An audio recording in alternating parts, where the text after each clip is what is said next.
ليه سكري عمل اغرب اطعمه ايس كريم: عسل وطحينه، حلاوه، بقلاوه، ملفي، وكريم كراميل. تعالوا نجربهم كلهم. عاوز ابدا بالميكس الاعظم على الاطلاق: عسل وطحينه. ازاي ايس كريم عسل وطحينه؟ هو منزله في الجارز دي، الجار 500 مللي، فهي حجمها كبير شويه.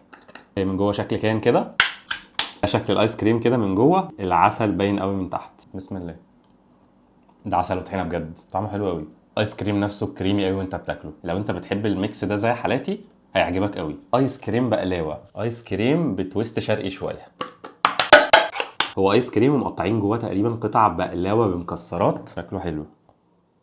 الايس كريم نفسه طعمه جامد، كريمي جدا وانت بتاكله. ميكس البقلاوه بالمكسرات ده ميكس ايس كريم عربي معرفش ما فكروش ازاي فيه قبل كده. ايس كريم ملفي، ده تويست غربي شويه.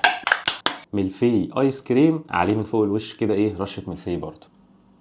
طبقه الملفي كسر السكر اللي في الايس كريم، وانا بحب الحاجات اللي سكرها هادي كده شويه، فمحتار بصراحه ما بين الميكس الشرقي والغربي. لما تجربوهم قولوا لي مين فيهم احلى. ميكس غريب شويه، حلاوه اند كريم.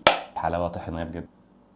هما مستخدمين فيه قطع حلاوه طبيعيه، فمنطقي انك تحس ان هو مسكر شويه. واخر واحد هنجربه الكريم كراميل، عليه طبقه كريم كراميل من فوق. بسم الله.